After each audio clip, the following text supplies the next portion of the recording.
Greetings, everyone. This is Rock and Roll Spot Connection with the weekly comic book roundup.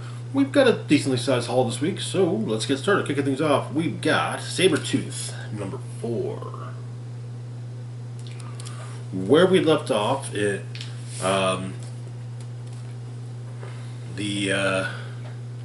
Sabretooth's fellow inmates from the pit were beginning to make were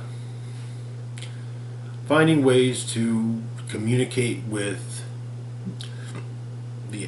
Krakoa while still in the pit. But Melter ran afoul of Sabretooth and was seemingly killed.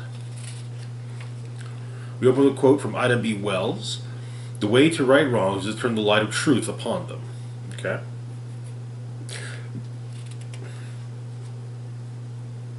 So we begin with Third Eye on the astral plane, explaining that most people, or that anyone can visit the astral plane. Most people do at least once when they're born. A smaller group comes through again as they die. Some, like him, learn to travel back and forth.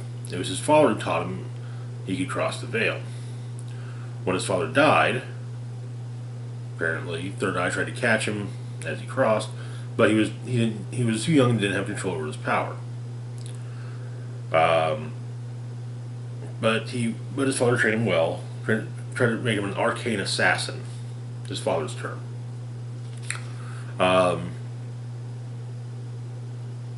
Explained that when Melter went buck wild, Sabretooth's mind flared like a generator blowing up. The shock of it would have killed all of them. And even as it could be said that the shock did.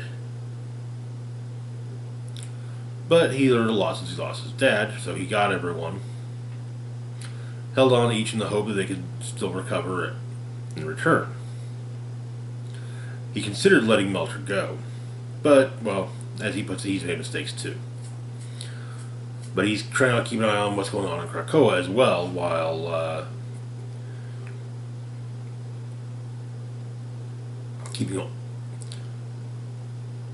while everyone else recovers. Apparently, this is happening at the same time as the beginning of 10 Lives and 10 Deaths of Wolverine, as Third Eye pops up briefly in the crutch. I believe it's the crutch, where Jean and Xavier are plugging Wolverine into Cerebro. But Jean briefly notes that Third Eye is there. Which leads to Third Eye basically saying that he won't try sneaking on Jean Grey again, but he did learn that they're distracted. Meanwhile, Bling and Shark Girl are discussing whether or not Bling actually did see Oya and Necra.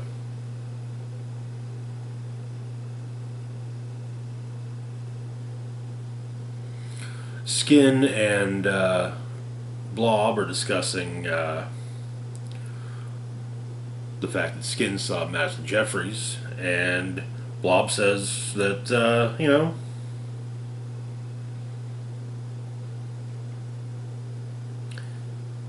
he's seen some crazy stuff on the island. He once saw 2 logos running around. One was all sparkly, which really doesn't gel with the timeline, because that sounds more like them saying, like, Blob discussing events to come from 10 Lives, 10 Deaths. So, but Blob says that if Skin tells him he saw Madison Jeffries, Blob believes him. And Blob also, as things are changing, everyone can feel it, and he's going to miss what it was. But when there's a sudden power vacuum, it's good to have friends, a brotherhood. Inside Sabretooth's mind, he's seeing basically what he usually sees in his mind, which is rather dark, including a dead bird, a little nod to character Birdie, who appeared briefly in the early 90s and was recently reutilized in a 3-issue stint of X-Men Legends.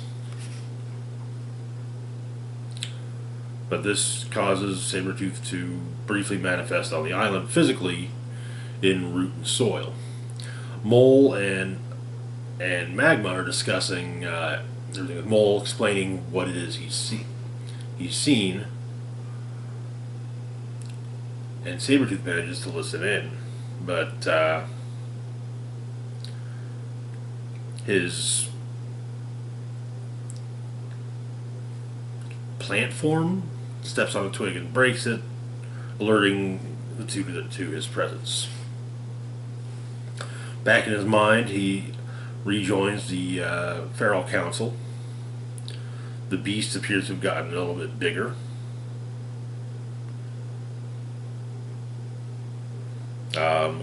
He tells all of them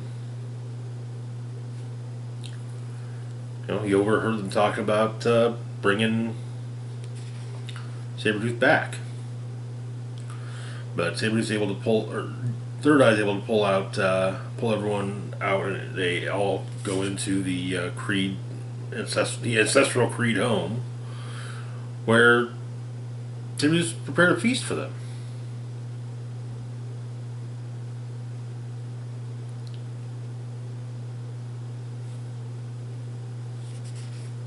But they talk, in part, about their pasts.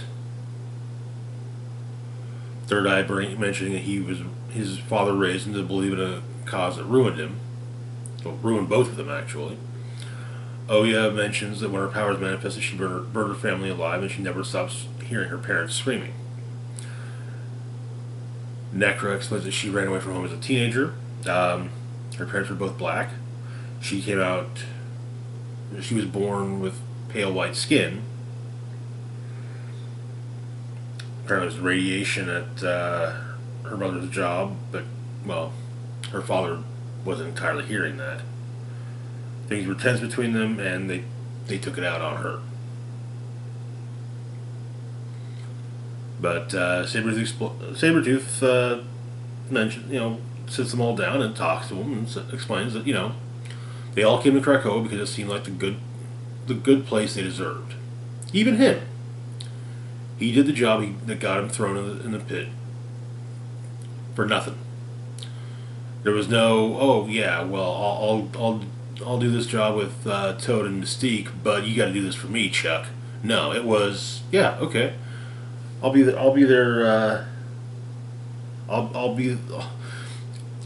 up close security, while Rabe is the distance security. But he adds that he actually did the job. They took a vote. The 12 leading lights of paradise, as he calls them. The good and the evil and the good. They all voted the same. It was Krakoa's first, as Sabretooth puts it, it was Krakoa's first great test. Could they do what most of the world can't? Could they find a new way to deal with someone like him, like Sabretooth? Or would they just throw him away? Which is what they did. And Sabretooth has it now, thanks to his fellow inmates. They got friends who are going to try and get them out. There's also a text entry from Third Eye explaining the bulk of it goes into what everyone on the island, what these 5 did to get thrown in the pit. But it also begins with a question that almost always follows the news that someone's been thrown in jail, is what did they do? But he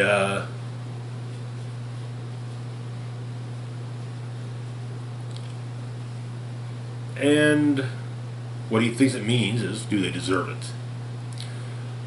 So he then explains what these 5 did. Necra and Oya both wrote the second law, murder no man. They killed mercenaries and pirates, the non-augmented kind, for daring to enter Krakoa's waters in an attempt to harm a sovereign nation. But they hadn't been picked for the work, weren't given a spiffy team title, so they became lawbreakers. Melter broke the third law, respect the sacred land. But is that really why he got why he got thrown in jail. They're all connected. They see within one another, and so Third Eye knows that Melcher got tossed down because he dared to step out of line to want a bigger role on the island. Madison Jeffries, also the third law. You could say he loved the wrong sort. You could honestly say he loved the wrong sort of woman, but that wouldn't entirely be right. Apparently, he loved the wrong life form. Danger. Tried to build an environment on Krakoa, one that proved too inorganic to incorporate. Like trying to stick an artificial knee in a healthy body rejects the implant. But he was only trying to build her a home. Krakoa rejected her. The Quiet Council rejected her. And Madison. Danger, cast away, sadness and anger warring inside of her. We're kind of seeing a bit of that in what's going on in Wolverine right now.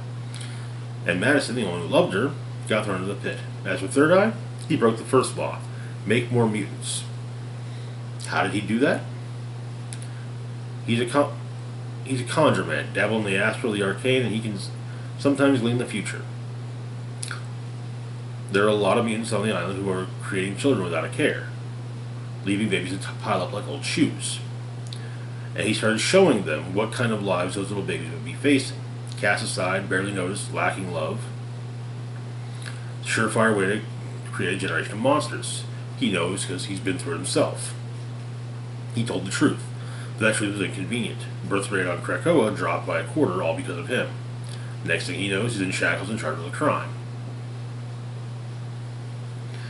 And he explains that the law that they really broke was the same one. They didn't know their place.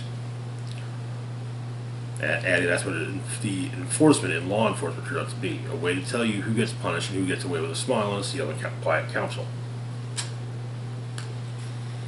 Back to the story. Doug Ramsey's meeting with Sabretooth again. And Sabretooth tears up the paper he signed.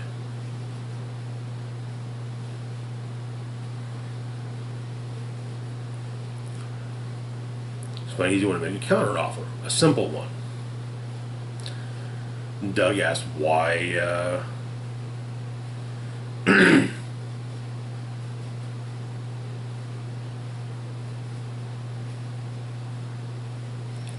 Why would the Quiet Council accept his offer?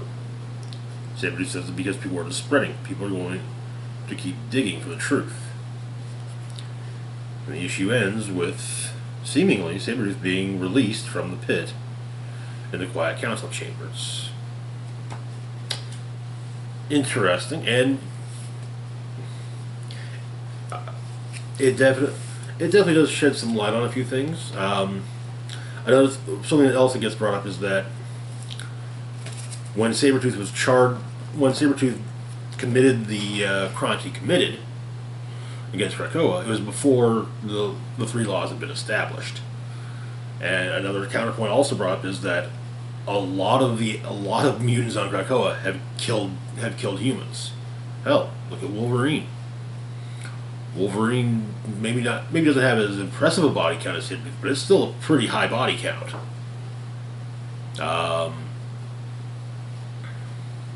Various others have, you've got tons of, there's plenty of former X-Men villains on the island who have killed humans. So, and they did so before the laws were in place. So, if they're not in the pit, why is Sabretooth in the pit? The law wasn't in place. If he had been, maybe if he had been told explicitly, try not to kill anyone, or don't kill anyone, okay, I could see that. But even then, that's more of a, that would be, I don't know how to put it, but yeah. The Sabretooth series doesn't prove to be quite the interesting read. I can't believe I'm actually saying this, but I kind of hope that he gets out.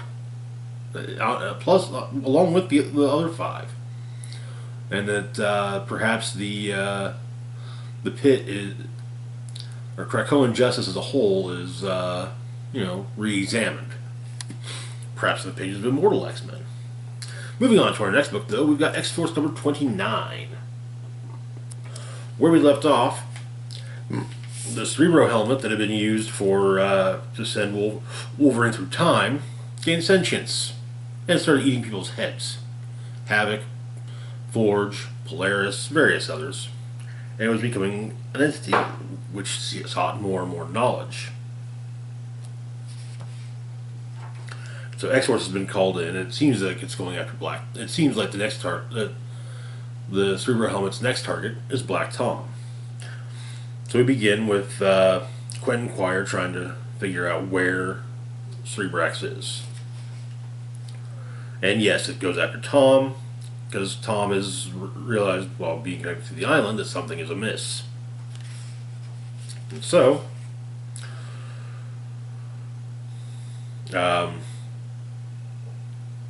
Wolverine's injured from the fact that Cerebrax, consumed Polaris' powers.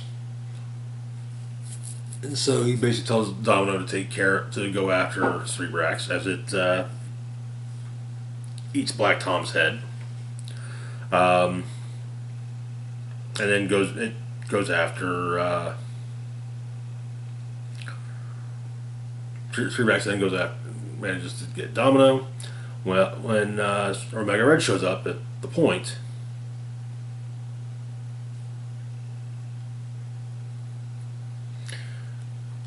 and we had a logbook about a tech interface with Omega Red. Some modifications made to his tendrils, and also giving him a comms device that can be turned off by him. And with the tendrils, he can intelligence can be directly uploaded to him, and he can also use the tendrils to either download information from a source or perhaps upload, say, malevolent software. But Kid Omega shows up and gets Wolverine and basically kind of puts everything back in place for his body after his fight with Cerebrax. Domino does what she can against Cerebrax, but gets a massive assist from Kid Omega. However, it burrows into Krakoa. The Cuckoos are running. It should also be explained that Sage got in touch with Jean Grey and basically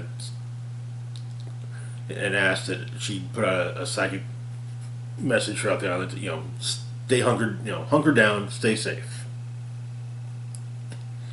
But the Cuckoos are heading into a party in the Wild Hunt, but Phoebe is trying to say maybe we shouldn't go to this party when a version of Cerebrax that looks an awful lot like a combination of the island itself and Cerebrax attacks them and trying to eat Phoebe in general. Omega Red shows up trying to upload software into Cerebrax when Quentin Quire, Kid Omega, flies in and basically helps make it so that Omega Red can upload what needs to be uploaded, causing a massive explosion that destroys Cerebrax. And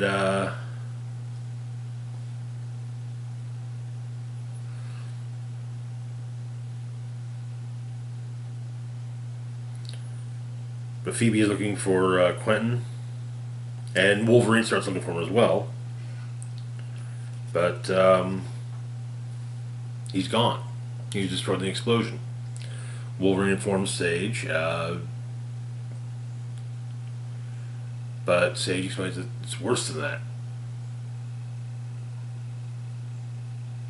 He's wiped from the Cerebro Cradle completely, as though he was never there. And we finished with a quote explaining that there's more from Kid Omega. There's more to him, to the world. I know it. I can feel it. I just haven't found it yet. I gotta say, going into X-Force, when the book first started, 29 or 28 issues ago, I didn't much care for Quentin Quire. I'd read some issues from the Grant Morrison run, and Grant Morrison did a very good job of writing Quentin as a character to dislike. He popped up as well in Schism, and I didn't much care for him there either.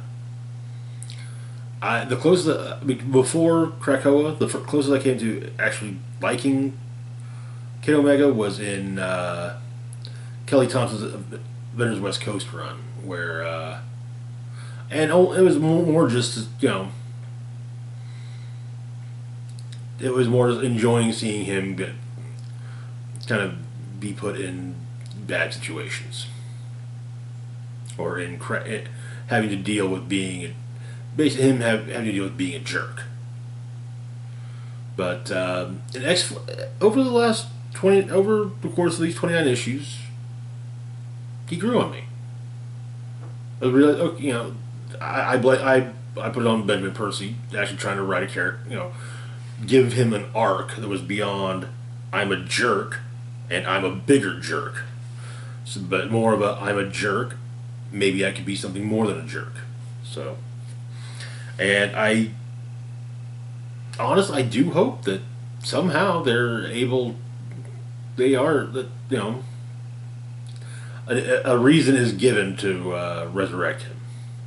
I know he's got a link to the Phoenix Force, so that could all but I don't think they want to bring the Bird into this. I think they're trying to keep the Bird away from the X-Men at the moment. But yeah, so it's more than a little sad to see Quentin killed off. Like I said, I generally look at a character being killed in an X-Men book as being at least anymore. They'll literally be back next issue. But now, with the way this one, maybe not. But we'll see. There's still the waiting room after all. Anyway, moving on to our next book, we've got X-Men Red number 4.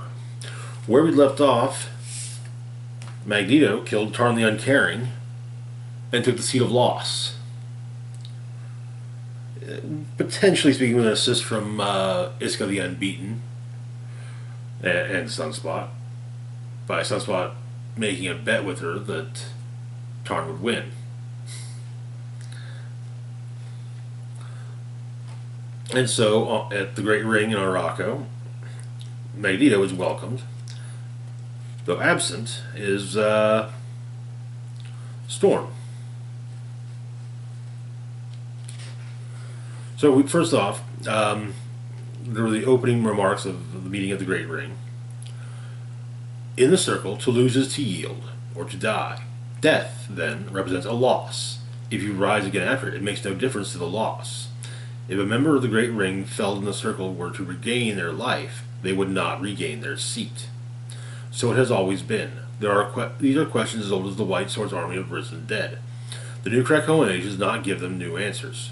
There is precedent here, and so there is law. The Araki do not desire resurrection. That is the way of the White Sword, not ours. We are not afraid of a life that ends. But we are aware that life may end, even those Araki who do not age are not immune from death in the circle.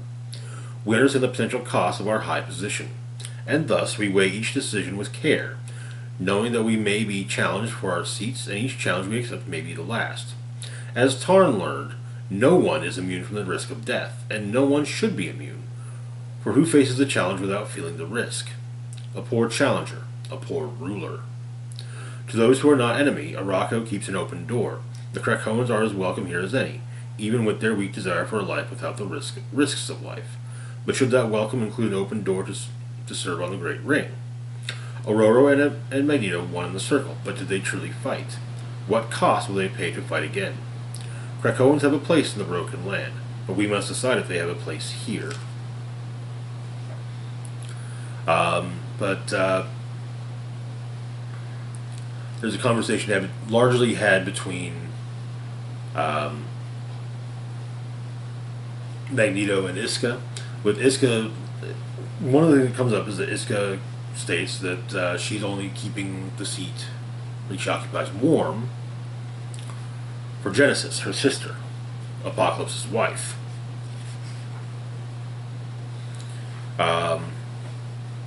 Magneto has brought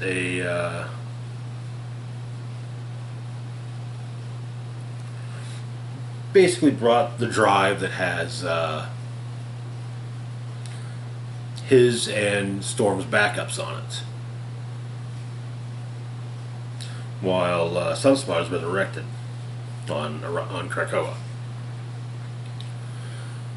At the same time as the meeting of the Great Circle, a Shi'ar emergency diplomatic meeting is called in the Proscenium. In attendance are Oracle of the Shi'ar Empire, Super Guardian aide to the Empress Zandra, Dorek the Eighth of the Kree Skrull Empire, T'Challa of Wakanda of the Intergalactic Empire of Wakanda, Ororo of the Sol System, Orbis Stellaris, the Galactic Rim Collective, a chief diplomat for the Rimworld's Business Ball, and an alleged arms dealer. He is. And Richard Rider of the Guardians of the Galaxy, he stood when all else fell, and we remember. Sadly, Laktuka the Knower of Araco was requested by Storm as current holder of the seat above us, refused to attend as galactic politics were deemed unimportant, and the Supreme Intelligence of the Utopian Kree Empire was unable to attend on short notice.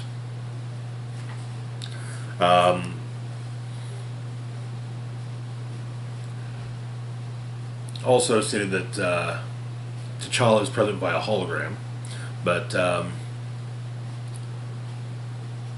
he's unhappy with Storm not mentioning Krakoan resurrection, and got a little bummed he had to find out in the Daily Bugle.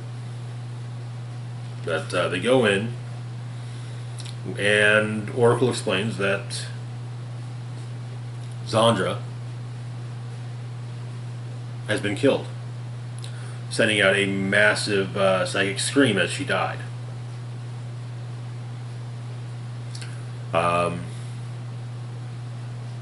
Also adding that Deathbird is missing, as of the events of Secret X-Men.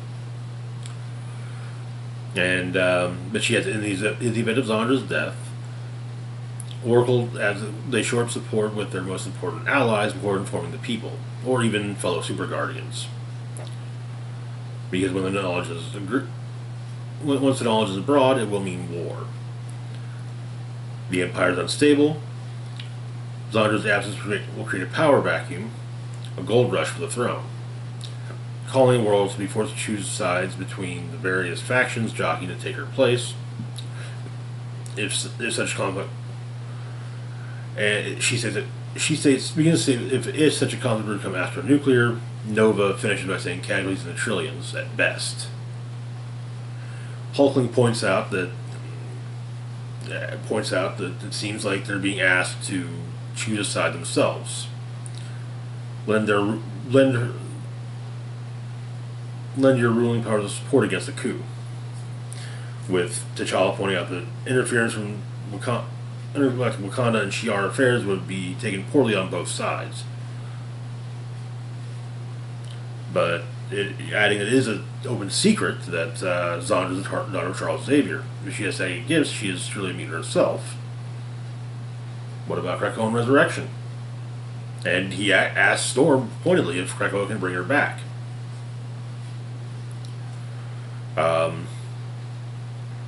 Back on Krakoa, when Sunspot was resurrected, he was standing over his egg as he hatched out of it was Rockslide. Well, the resurrected Rockslide. And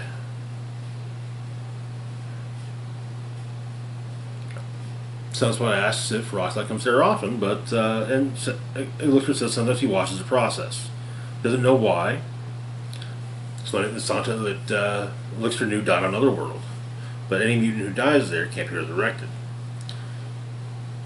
And Elixir kind of states that if anyone's earned the right to come watch the show, it's Rockslide.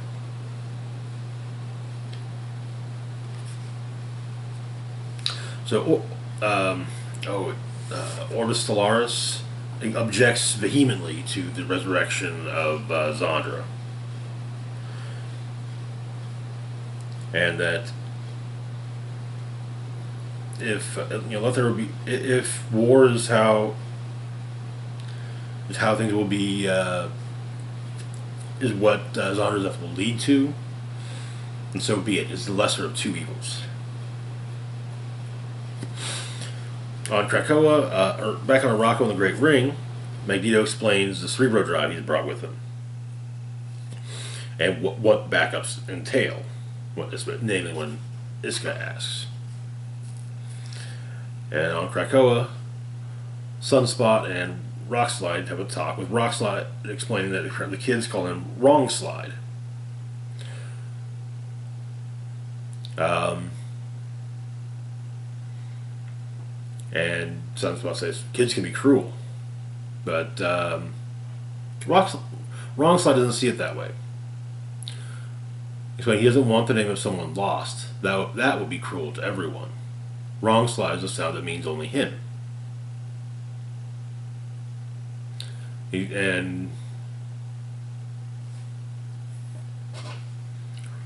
But they discuss life and death, and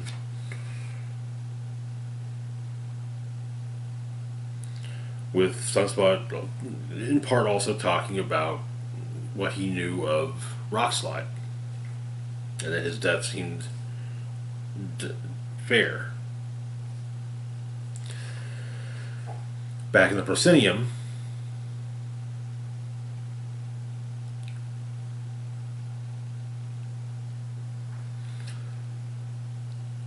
Nova explains that once upon a time he used the entire Nova Force to help bring the dead of Xandar back to life. Pretty basic. Cloned bodies, mind recordings. Krakoa probably has a better way. Not by much, but yeah.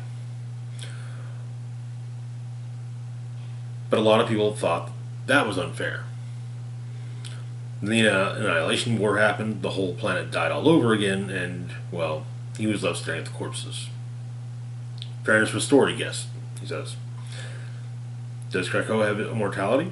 Will Xandar have immortality? No, on both counts. Everybody dies. That's just life. Nova doesn't regret buying Xandar a few extra days of peace. He won't regret it for those colony worlds either. And if it was him on Krakoa, Xandar would already be resurrected. And Storm states that she's glad Nova thinks so, because it is already done. With Oracle wondering how Krakoa even knew, and fearing that perhaps Storm had brought a listening device. But Storm points out that it was a psychic scream as Zandra was killed, or Zandra died, a broadcast. If she had enough power to throw her entire being across the stars, where did she get it from? Her father, who has the power to catch it.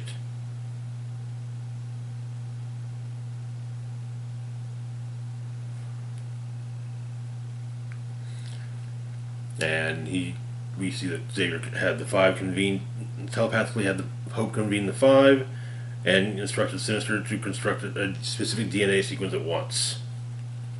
Emphasizing it once. But Nova offers to stick around on feels something's about to happen, and he thinks that the diplomatic zone might be a focal point of what's about to happen. So he asks if it's okay if he visits for a while.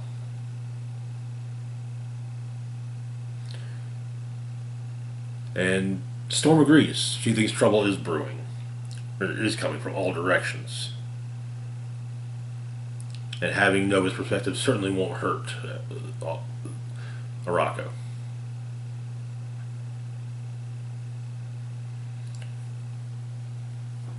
But Sunspot and Wrongslide discuss more of life and death, and with Sunspot agreeing death can be denied, postponed, gained, but it can't be avoided. Everyone dies. That's just life. On Arakko and the Great Ring, Magneto destroys the backups of him and Storm.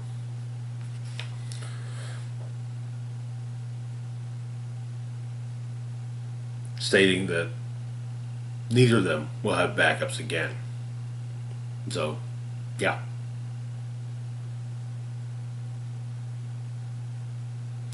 Adding there are other ways back, other doors, such as the waiting room. But to come to the waiting room, you have to want to return. So Magneto finishes his speech by saying, as Aurora said, to everything a season. He finds himself in autumn, and he fears winter. But he doesn't want to. He's seen the cold that comes in with. He's seen what comes in with the cold of centuries. What can hide through life after life, even from yourself. What would Magneto become with endless time? He fears it. He does not fear a life that ends. But back with Wrongslide and Sunspot.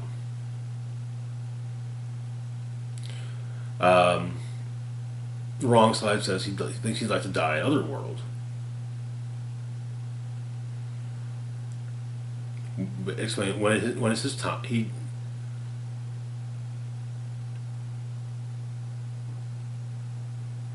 When it's his time, he'll lie down on the flowers and give himself back to the everything.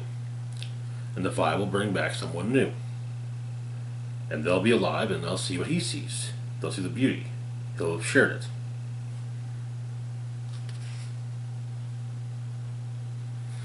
And Sunspot asks if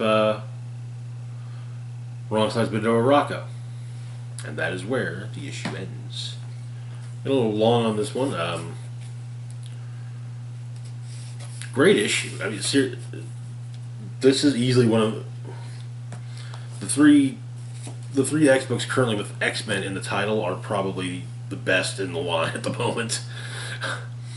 With Immortal and X-Men Red kind of vying for that top spot. In my opinion, obviously. But anyway, moving on to our next book, we've got Wolverine Patch, number 3. Where we left off,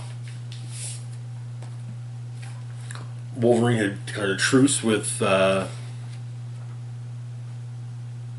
and Gimel, and Aleph was using their powers to heal Wolverine initially on a physical level, as he'd been exposed to a heavy dosage of the tranquilizers used by the natives. But also, they were using their powers to try and help maybe heal his mind as well. And they ran into Jean Grey. Also, the Prince of Madripoor, General Coy, and KGB agent Tatiana Nemakova had joined forces to bring in Beth, Gimel, and Aleph. In Wolverine's mind, Jean is trying to get through to Logan and do what she can to help him. Well, her and Aleph both. But the various mercenaries hired by the Prince and General Coy find their hideout and attack. Beth and Gimel go out to fight back. The mercenaries are using tranquilizer darts to bring them in alive. And it takes quite a few to bring both of them down, especially Beth. However, with everything going on, um, Alep's connection, as well as to both Jean and Logan, is severed as she's hit with a trank. Logan comes out of it, and it's Logan. The tranks aren't going to do anything for him, and so he goes after he takes on the Mercs, the way he's known for taking things on. On Shield Helicarrier, the experimental aircraft that looks the one that was found in the jungle is brought aboard, as are Archie and Tiger. Cards laid on the table. Explain that Shield is there because they want to make sure Beth and Gimel don't end up on the international market, or the international bad guy market, but they want to be discreet about it. At the camp where Coy, Nemikova, and the Prince are waiting for their mercs to bring in Beth, Gimel, and Aleph, two of the mercs run back, terrified, and one of them explains it to Nemikova at gunpoint that there was a fourth mutant present. Took half a dozen trank darts and never flinched. Wicked, horrible claws mowed everyone down in his path, and he's heading their way. While he's been dealing with the mercenaries, Beth has recovered and one of the Madriporani is helping Gimel back to his feet. They're going to hide in one of the Madriporani encampments. Their history is explained.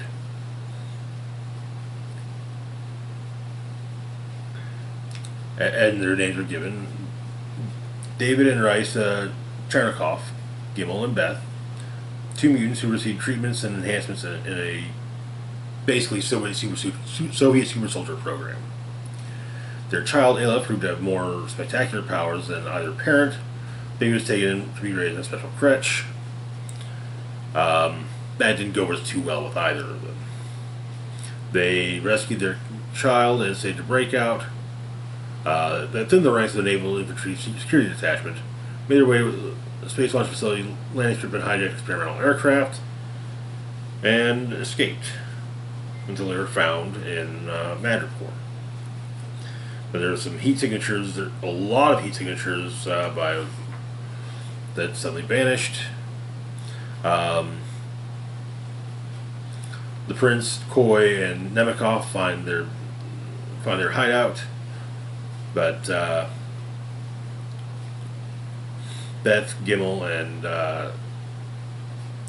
Aleph and Logan are with the Madriporani. Turns out that Beth and Gimel also worked with, among others, Omega Red.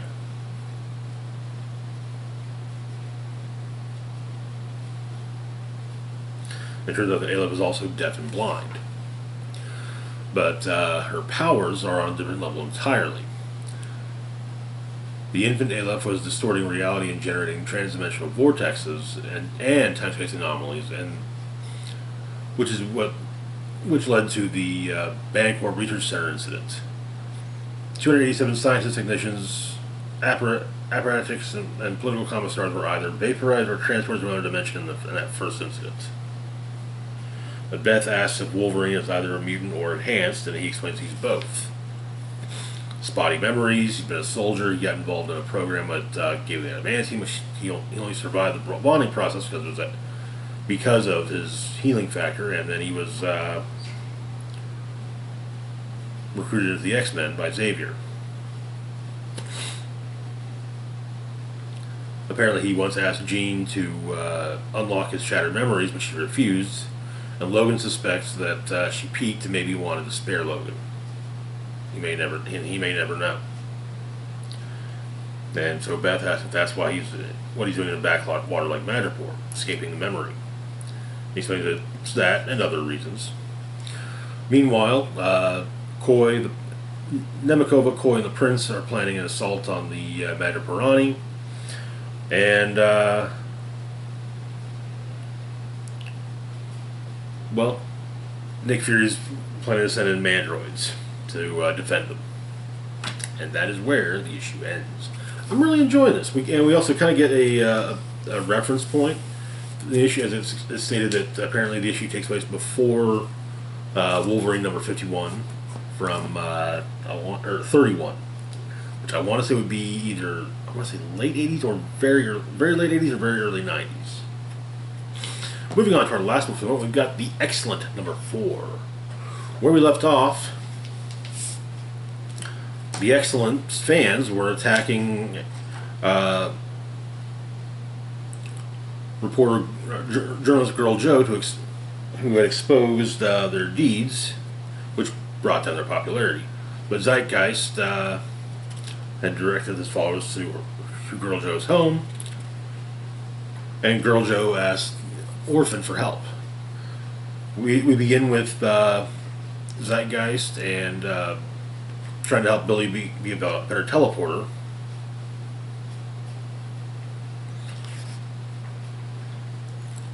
And Fluff shows up at Girl Jo's home and defends her from Zeitgeist's followers.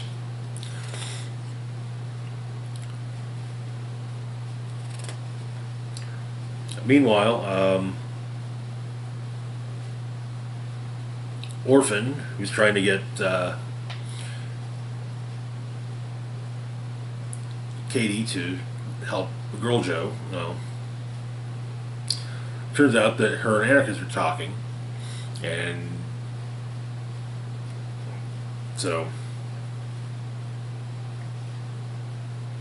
but Girl Jo, having been saved by Fluff, starts to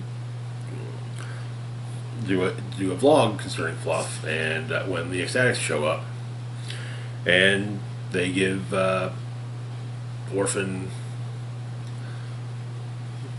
have a few choice words for Orphan, and the fact that they snatched her up once everything had died down.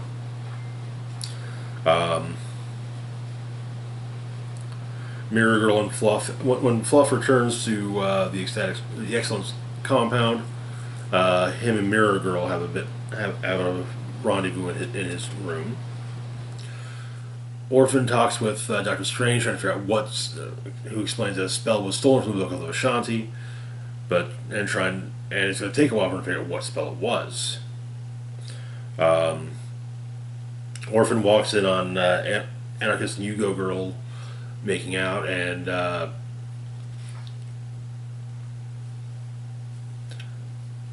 he tries to tell them that their teammates that it's not a good idea for them to have a relationship with each other.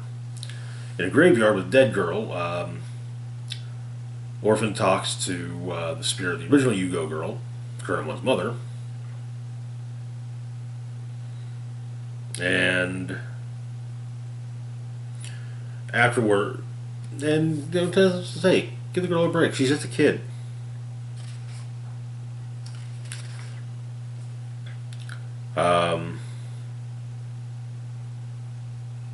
But the new Hugo Girl is feeling guilty about the fact that Girl Jo has turned on the X-Statix, and tells her and Anarchist, hey, take some time. You want to go walk on the beach? Go walk on the beach. Take in a movie. You got your phone if we need you. And Orphan also explains that being a hero is a dangerous business. People die, especially on the X-Statix. Getting too close to someone, falling for someone, can end up getting you hurt.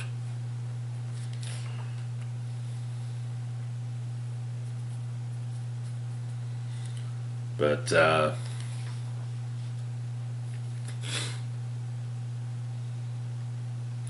Zeitgeist has a plan for dealing with Fluff, as having Billy teleport him into the Amazon rainforest. But Billy screws up and teleports him into the sky above the Amazon rainforest. So, didn't really screw up so much.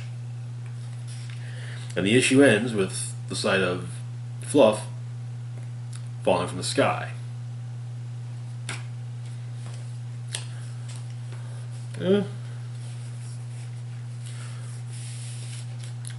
Though Fluff's powers seem gross, he actually seems to be the closest thing to a halfway decent character on the X-Cellent.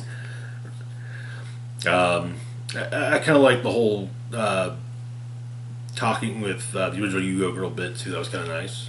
Anyway, moving on. Moving on for now. That's gonna do it for this video. As always, feel free to like, share, and subscribe. Links to my Facebook, Twitter, Patreon, and PayPal account in the description box down below. This is Rock and Roll Spock signing off, saying live long and rock hard.